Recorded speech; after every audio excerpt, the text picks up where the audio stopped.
हाय guys, मैं Yasir Arafat and welcome to my YouTube channel. आज की इस वीडियो लेक्चर में हम एक एग्जांपल सॉल्व करेंगे on double integration method. Example हमारे पास कुछ इस तरीके से है कि हमें एक कैंटिलीवर बीम दिया गया है और इसके इन पे कपल मोमेंट लगाया गया है। क्वेश्चन ये है कि हमें इस कैंटिलीवर बीम के लिए एक elastic curve equation find out करना है। तो जो हमारे पास जनरल डिफ्लेक्शन इक्वेशन है that is E I D का square Y over D X का square is equal to M. इसको हम सिंपल फॉर्म में लिख सकते हैं E I V double dot is equal to M. तो सबसे पहला स्टेप होता है मोमेंट फाइंड आउट करना। मोमेंट फाइंड आउट करने के लिए सबसे पहला स्टेप होता है रिएक्शंस फाइंड आउट करना। और हम एक और बात कहते हैं कि in case of cantilever beam आपने जब सेक्शन कट करना होता है तो आपने ओरिजिन फ्री एंड पे लेना चाहिए, क्योंकि ऐसा करने से जब आप फ्री एंड पे ओरिजिन लेंगे तो जब आप सेक्शन कट करेंगे तो ये रिएक्शन स्किप होगा। लेकिन इस क्वेश्चन में हम कहते हैं कि हम फिक्स्ड एंड पे अपना ओरिजिन लेंगे। क्यों? क्योंकि यहां पर सिर्फ एक ही मोमेंट लग रहा है, कोई ट्रांसफर लोडिंग नहीं है। तो इस मोमेंट को अपोज करने के लिए यहां पर सिर्फ मोमेंट ही लगेगा। अगर वो एंटी क्लॉकवाइज है तो यहां पर एक मोमेंट लगेगा क्लॉकवाइज, जिसको हम एम कहते। न्यूटन के थर्ड लॉ के मुताबिक कि जो एक्शन होता है, जैसा एक्शन होता है वैसा रिएक्शन होता है। Action and reaction are equal in magnitude but opposite in direction. तो इस केस में भी जब इस बीम पर कोई ट्रांसफर लोडिंग नहीं है, कोई वाई एक्सिस पे लोड नहीं लग रहा है, कोई एक्स एक्सिस पे लोड नहीं लग रहा है, तो यहां पर रिएक्शन में भी हमारे पास इसका जो वाई रिएक्शन होगा वो भी जीरो होगा और जो इसका एक्स रिएक्शन होगा वो भी जीरो होगा। अगर एक्शन में जस्ट एक मोमेंट लग रहा है तो रिएक्शन में भी जस्ट एक मोमेंट ही लगेगा। तो इसके बाद हम सेक्शन कट करेंगे। अब क्वेश्चन ये है कि इस केस में हम कितने सेक्शन कट करें, क्योंकि इसके पीछे कंसेप्ट ये है कि जितनी दफा हमारा लोड वेरी करेगा उतनी दफा हम अपने सेक्शंस को कट करेंगे। लेकिन इस केस में स्पेन पर कोई लोड ही नहीं लग रहा है, जस्ट इन पर एक कपल मोमेंट लग रहा है, तो लोड वेरी नहीं कर रहा है। तो इस केस में जो मोमेंट होगा वो कांस्टेंट होगा। जहां से भी हम सेक्शन कट करें मोमेंट हमारे पास कांस्टेंट होगा, मोमेंट की वैल्यू चेंज नहीं होगी। तो लेट अस, मैंने यहां से अपना सेक्शन कट कर दिया और ये कुछ इस तरीके से आ गया। अब रिएक्शन में हमारे पास जस्ट एक मोमेंट लग रहा है एम, इसका वाई और एक्स दोनों जीरो है और जहां से हमने सेक्शन कट किया है वो हमारे पास एक्स के बराबर है। और यहां पर इसको एम नॉट का नाम दे और यहां पर एक रिएक्शन लगेगा जिसको मोमेंट लगेगा एंटी क्लॉकवाइज, जिसको हमने एम एक्स का नाम दिया। तो हम क्या कहते हैं कि at section the summation of moments equal to zero. Summation of moment at section is equal to zero. Anti-clockwise is positive and clockwise is negative. mx हमारे पास एंटी क्लॉकवाइज है, इसको पॉजिटिव लिया, और जो m नॉट है वो clockwise है। ये वही m नॉट है, यहां पर शिफ्ट हो गया। हम कह रहे थे कपल मोमेंट लग रहा है, तो ये वाला m नॉट और ये वाला m नॉट दोनों सेम है। mx और ये क्लॉकवाइज लग रहा है तो इसको मैंने माइनस में लिया, माइनस का m naught is equal to zero. So mx is equal to m naught. अब इस इक्वेशन का मतलब क्या है कि जहां पर भी through out the span of this, through out the length, अब जहां पर भी सेक्शन कट करेंगे और मोमेंट फाइंड आउट करेंगे तो मोमेंट किसके बराबर होगा? एम नॉट, यानी ये कांस्टेंट होगा। तो इस इक्वेशन एम एक्स की इस वैल्यू को इस इक्वेशन में पुट करेंगे, E I V double dot is equal to M naught. हमें elastic curve equation find out करना है। तो इंटीग्रेशन लिया, इंटीग्रेटिंग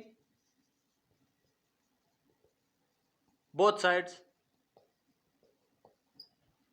ई आई हमारे पास कांस्टेंट है as it is, V double dot का integration just V dot M naught constant है एंड इसका integration just X and plus का c1। अब c1 हमारे पास क्या है, एक इंटीग्रल कांस्टेंट है। इसको फाइंड आउट करने के लिए हम बाउंड्री कंडीशंस का यूज करेंगे। हम क्या कहते हैं कि in case of cantilever beam at fixed end the slope and as well as the deflection is equal to 0। So boundary condition यहां पर यूज करेंगे कि at x is equal to 0 v dot is equal to 0। Slope हमारे पास 0 होगा fixed and पे, तो ये वाला पूरा टर्म 0 होगा और इस पूरे को 0 करेगा। So 0 is equal to M naught into 0 plus का c1 and c1 is equal to 0। जब मैं इस इक्वेशन में c1 की जगह पर 0 पुट करूंगा तो ये खत्म हो जाएगा। जस्ट हमारे पास EIV dot is equal to mx and this is what, this is slope equation.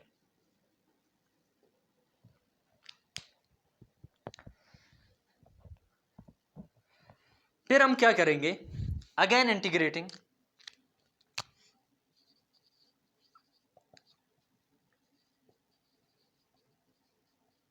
दोबारा से इसको इंटीग्रेट किया। EI हमारे पास कांस्टेंट्स है, v डॉट का integration just v dot v के बराबर है m नॉट x का इंटीग्रेशन x का square divide by 2 and c1 0 है वो 0 हो गया एंड प्लस का c2 and c2 is what, second integral constant. c2 को फाइंड आउट करने के लिए फिर से हम बाउंड्री कंडीशंस का यूज करेंगे, लेकिन बाउंड्री कंडीशंस को इस दफा यूज करेंगे हम डिफ्लेक्शन के लिए।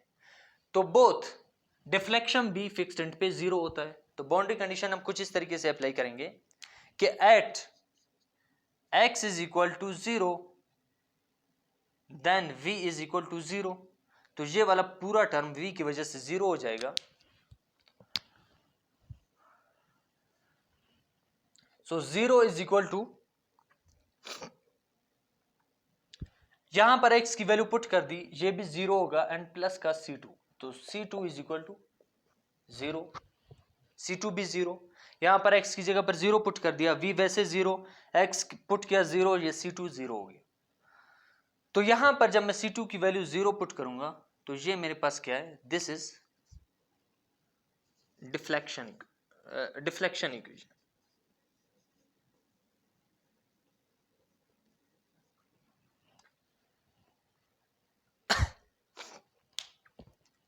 अब अगर आपने इसका, ये हमारे पास स्लोप इक्वेशन और ये हमारे पास डिफ्लेक्शन इक्वेशन होगी। आपने अगर फाइंड आउट करना है कि मैक्सिमम डिफ्लेक्शन या मैक्सिमम स्लोप कितना है, तो इसको कैसे फाइंड आउट करेंगे। कैंटिलीवर बीम के केस में हम कहते हैं कि जो मैक्सिमम स्लोप होता है या मैक्सिमम डिफ्लेक्शन होता है वो फ्री एंड पे होता है। अगर इसका टोटल लेंथ L के बराबर है तो फ्री एंड कहां पर है, L पर है। तो यहां पर मैक्सिमम स्लोप होता है और यहां पर मैक्सिमम डिफ्लेक्शन होता है। अगर मैं इस इक्वेशन में x की जगह पर L पुट करूंगा तो ये मुझे क्या देगा, maximum slope. So for maximum slope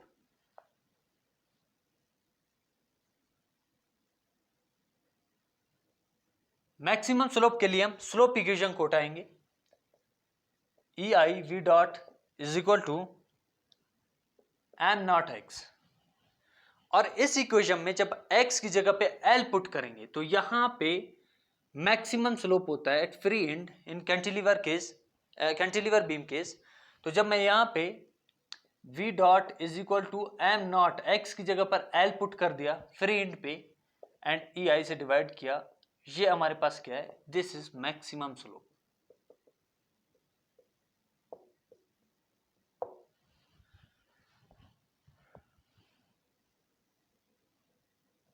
this is maximum slope. और अगर आपने मैक्सिमम डिफ्लेक्शन फाइंड आउट करना है तो ये आपके पास डिफ्लेक्शन इक्वेशन है।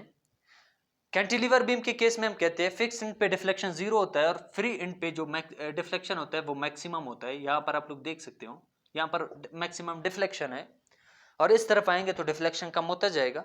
तो अगर मैं इस इक्वेशन में x की जगह पे L पुट करूं तो ये मुझे देगा maximum deflection.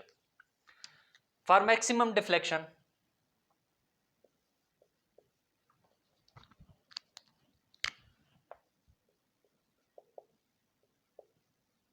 Maximum deflection,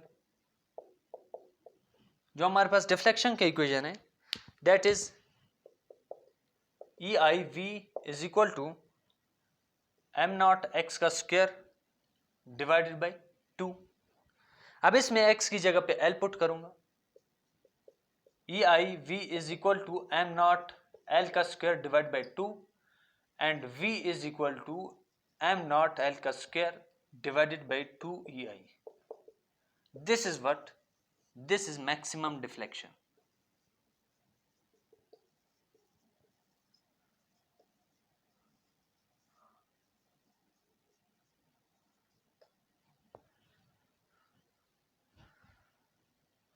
so ये था हमारा क्वेश्चन।